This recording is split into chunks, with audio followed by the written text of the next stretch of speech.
मेरी आत्महत्या के एक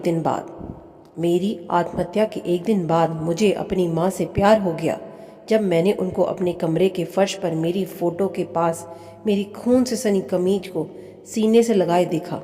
उनकी आंखों में मेरे लिए कितना प्यार भरा था। मेरी आत्महत्या के एक दिन बाद मुझे पता चला कि मेरे पिता मुझसे कितना प्यार करते थे।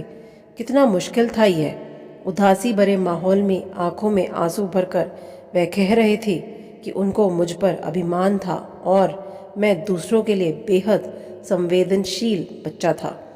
मेरे आत्महत्या के एक दिन बाद मुझे अपने पालतू कुत्ते की अहमियत पता चली, जो किसी की भी आहट सुनकर मेरा इंतज़ार करता था और मुझे वहाँ ना पाकर दरवाजे के पास बैठकर मेरी फिर से प्रतीक्षा करने लग जाता था।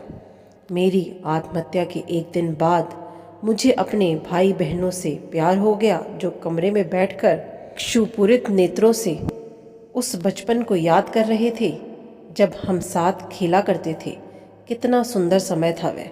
मेरी आत्महत्या के एक दिन बाद मुझे यह देखकर बड़ा अच्छा लगा कि मेरे पक्की दोस्त हमारी फ़ोटो देखकर उन गुजरे प्यारे पलों को याद कर रही थी। मेरी आत्महत्या के एक दिन बाद मुझे पता चला कि मैं अपने अध्यापकों की नज़र में कितना महत्वपूर्ण था। वह एक दूसरे पर दोषारोपण कर रहे थे कि वह मेरे दर्द को नोटिस क्यों नहीं कर पाए। मेरी आत्महत्या के एक दिन बाद मैं मुर्दाघर में अपने मृत शरीर को देखने लगा। मैंने तड़प कर अपनी ओर देखकर कहा, कितने सपने थे तुम्हारे। तुम्हें प्यार करने वाले कितने लोग थे, कितने मिलने वाले लोग थे, कितने सारे लोग तुम्हें प्यार और परवाह करते थे, फिर भी तुमने सब गंवा दिया।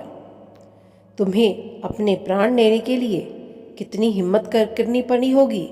यही हिम्मत तुम अपने जीवन को जीतने के लिए भी तो कर सकते थे। शुक्र है भगवान का कि यह सच नहीं, केवल नज़रिया था। तुम अभी भी यहीं हो और अपना जीवन बदल सकते हो। तुम अपनी सोच से कहीं ज़्यादा अच्छे हो। हम सभी आत्महत्या के लिए प्रेरित बच्चे एक दूसरे से आत्महत्या न करने के लिए कहते हैं। हम जीवन के लिए तो थक चुके हैं, किंतु मरने से डरते हैं।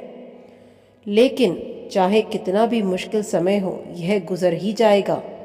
मुझे पता है तुम इन बातों पर विजय पालोगे, मेरा वादा है, और तुम्हारे लिए ढेर सारी शुभकामनाएं।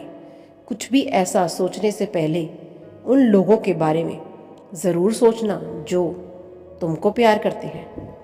जिंदगी यूं ही चलती रहे, साथ इसके चलते रहो। जीवन अनमोल है, जोश में होश ना खोएं। वह खोए हुए साल भी जीवन में आगे बढ़ने के लिए अमूल्य सीखें दे सकते हैं, जिसका गम करके इंसान आत्महत्या जैसा दुस्साहसिक कदम उठा लेता है। खोना पाना जीवन का नियम है, किंतु जिंदगी अगर खो जाए तो दोबारा नहीं मिलती। शास्त्रों में लिखा है कि ईश्वर का दिया मनुष्य जन्म का नायाब तोहफा आत्महत्या करके खत्म करना सबसे बड़ा पाप है। आत्मा को तो आगे जाकर इसका फल भुगतना ही पड़ेगा, लेकिन बच्चों को पाप पुण्य से क्या मतलब। हम बड़ों को अपने साथ साथ उनके मानसिक स्वास्थ्य का भी ध्यान रखना पड़ेगा। आशा करती हूँ आपको ये कुछ अनमोल विचार अच्छे लगे होंगे। चैनल पर नए हैं तो सब्सक्राइब करें। धन्यवाद।